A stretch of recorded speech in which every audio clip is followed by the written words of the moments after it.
Hello and welcome to the vlog. We are Ben and Rebecca of His and Hers Vlogs. Today we are going to talk about the 15 most critical things you need to consider before full-time RVing. And if you're going to listen to advice that we have to share, I suppose it'd be helpful to learn a little bit about our experience. We started RVing in Alaska in 2011 with a Class A motorhome. In 2015, we achieved location independence and hit the road full time and proceeded to do 2 massive road trips in our motorhome around the lower 48, 7 months and 9 months. And then we bought an expedition vehicle because we had to up the ante and get a little more adventure. And we did an 11-month road trip, and now we're about to prepare and embark on an overseas adventure in said vehicle. So we have a little bit of experience on the topic. Yeah. If you want to learn more about some of the other things we offer besides YouTube videos, be sure to check out www.hisandhershub.com. Has a lot to offer, from a monthly newsletter to a quarterly e-zine to forums and courses and all sorts of great things for people who love to travel. So, what is full-time RVing? Depends on who you ask. Yeah, there's elitists who think full-timing means you have zero ties to a regular home life. When in reality, full-time RVing is if you spend copious amounts of time living and traveling in an RV. I say copious, that means months upon months on end. Like you are literally trapped in that thing and living in that thing. That is full-time RVing to us. You don't have to go 100%. It's, who says you have to fit in a box anyway? And it's all about finding balance, guys. So let's jump right into number 1.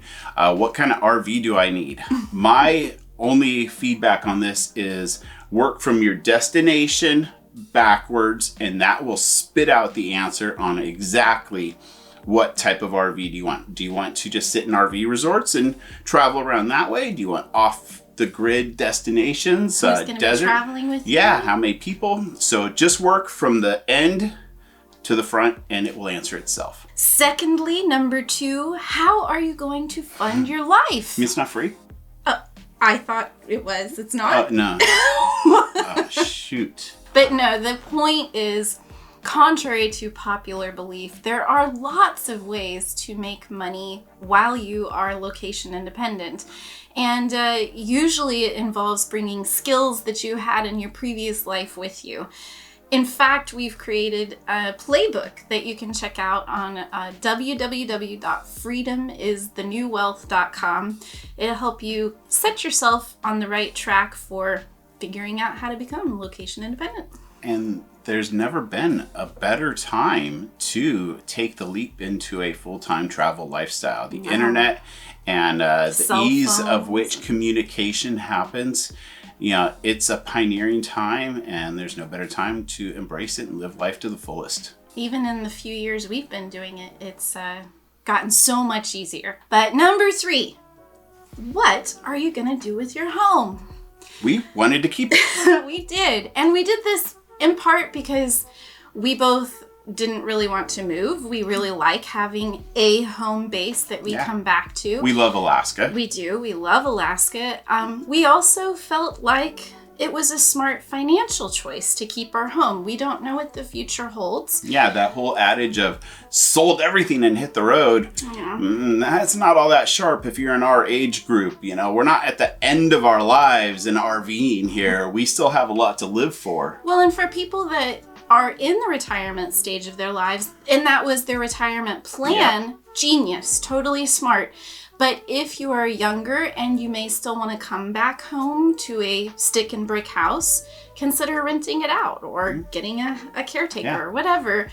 It's hard. It's a smart decision, though. It was hard enough for us to enter the housing market the first time, let alone reselling and then re-entering down the line. Unless you encountered some little fortune or you're really good financially. You're really good at saving enough for down deposit just again. Just reconsider selling that house and look at all your options. Number 4. What to do with the kids. All right, well, we can't personally speak to this particular one. We did, in preparing for this, think about like have we met any kids out on the road who aren't flourishing in this lifestyle? No, and like the answer literally. was a hearty no. Yeah. Whether they're traveling overseas, traveling on a boat, overlanding, RVing, doesn't matter. They do so well. The age of the internet, being able to homeschool them. You've talked about the socialization aspect of kids out on the road. They do great. So don't think that just because the kids need to stay in school or you have children that this isn't a lifestyle you can't explore. You know, another way of looking at it is what better way to teach a subject than to immerse a child in the subject. You want to learn about the Civil War? Well, head to the East Coast, plain and simple. You want to learn about government? Go to Pennsylvania and Washington, D.C. It's actually so much fun. Number 5, what do you do with the pets? Well, pets is a very broad term here because they come in all shapes, styles, and breeds. But let's just talk dogs and cats. Yeah, I suppose there could be a fish tank, but that would be a little bit of a wave action. But yeah, cats. I know some people that have had adjustment issues with cats riding in crates in the cab of the truck versus in motorhomes. Dogs. Yeah, if you're a dog, you're all about going for rides and new smells. So it's a dog's life out there on the road. I think and for the most part in our experience, what we've heard everybody say is they find balance for their pets. And so again, not something that needs to keep you at home. So. Yeah, but if you love them, you make room for them. Number 6, healthcare and insurance. Not necessarily the most fun topic, but it does have to be addressed. It's a reality. It really is, and super important. So a few pieces of advice that we can offer is try to find health insurance that will cover you in other states besides your state of domicile. That can be a challenge. And what we ended up doing, because we are going to be traveling internationally, is actually purchased an international travel health insurance plan, and also includes some other components like emergency evacuation, repatriation of remains should something happen to us overseas. And believe it or not, it was actually significantly cheaper and better quality insurance than what's available on the marketplace. So we looked at overseas international insurance and found great benefits. Really good health insurance. So it is possible, and one option is to use health insurances that some of these RV groups have made available, RV clubs have made available. So plenty of options. You just have to do your homework. Try to get something that is as generous in its coverage in terms of location as possible. Just to think, it would be quite the hassle having to drive to South Dakota or Texas every time you need to go get a refill on a prescription. Just medicine for thought. Number 7, how to handle your family obligations while you're traveling. And what I would say, maybe this is because we're from Alaska, but we found we actually have spent a lot more time with our family since we started traveling full time. Not just for planned events, like we've spent all 4 of the last years of holidays with our family. We also have been able to be there when they needed us, when Ben's grandfather got sick, when my grandma got sick. We actually were able to just drive to them. And it was such a freeing aspect of this lifestyle to know that when they needed us, we could be there. On the other side of that coin, they were there for us to help us through the trying years with our 2 senior citizen dogs, and it really meant a lot. But family, they're there to help you. They should not actually hinder you. If you're worried about hitting the road because of what your family's going to think, well, you have to weigh things out, and it's a very personal decision, but there's no reason you do not have the right to live your life to the fullest. Number 8, and I think what this one really boils down to is, are you ready to think outside of the box? Are you still busy keeping up with the Joneses? Does Madison Avenue dictate what you purchase? Or are you ready to be more engaged in having experiences than things and focusing on life instead of material goods? I don't know, is that kind of...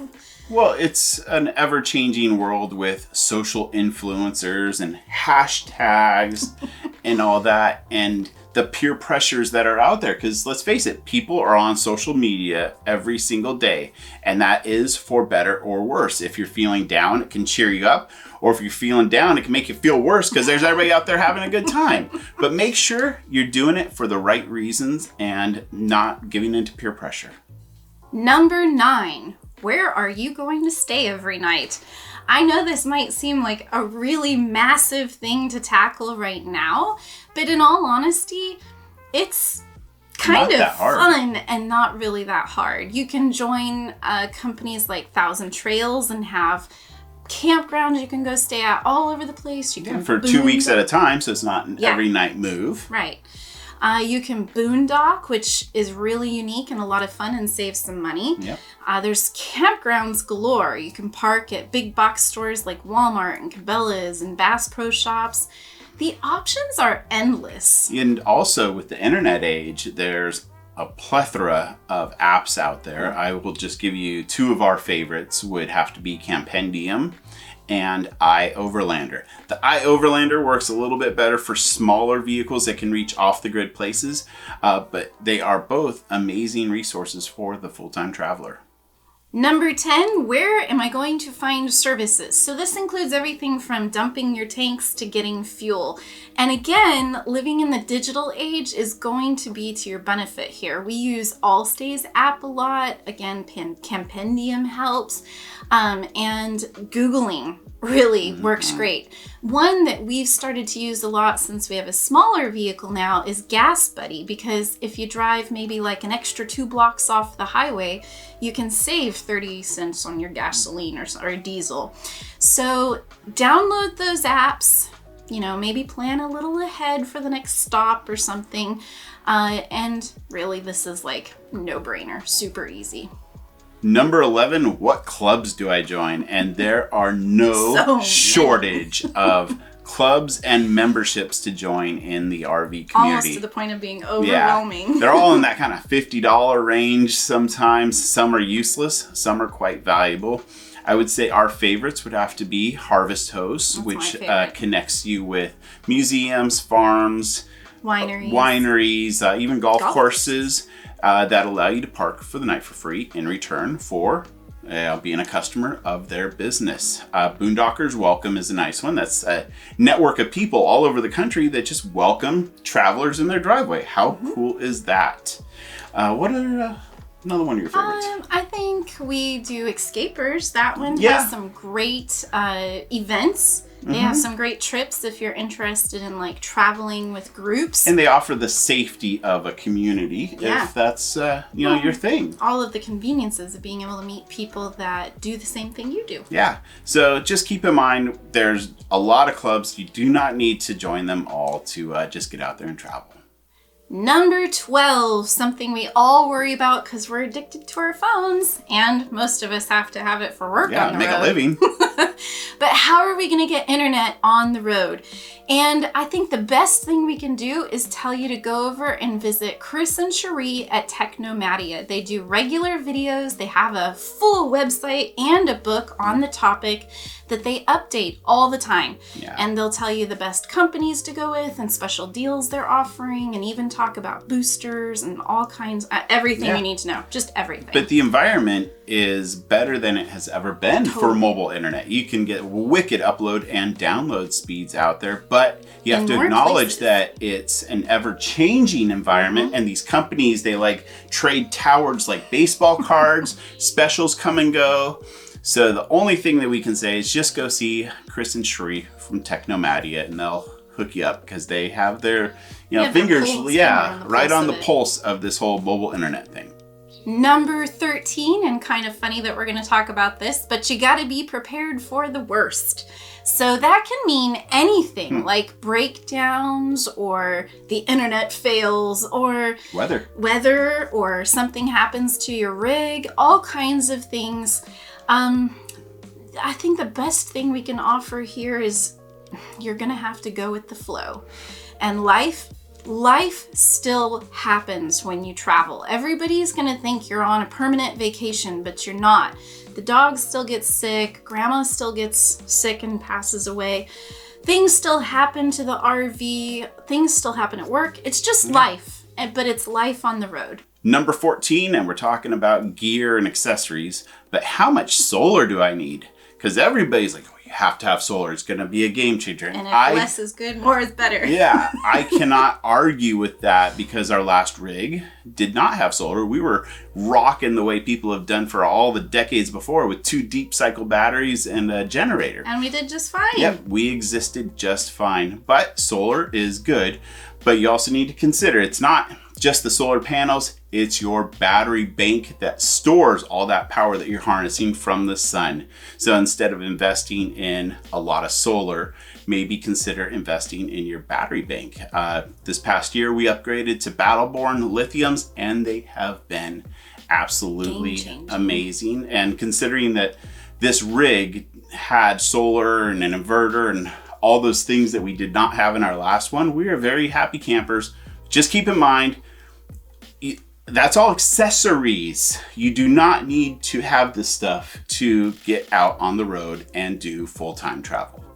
Number 15, and this seems fitting for tying up all of these loose ends here, but am I suffering from TMR? And that's a little phrase we've coined here at His and Hers. Too much research. The reality is we see a lot of people while they're trying to get out on the road, and even once they're out there, just stymied by trying to learn everything. And at a certain point, you're going to realize there's nothing to it but to do it. Yeah, and producing videos, people come to YouTube to learn and for research. So that's how we have this unique perspective.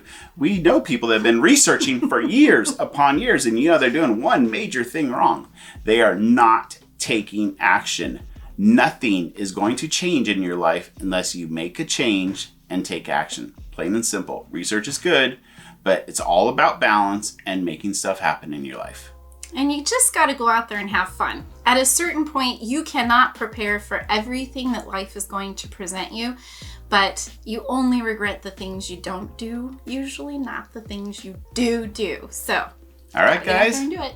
Thank you for joining us on the 15 most critical things before full-time RVing. Make sure you visit our website, hisandhershub.com.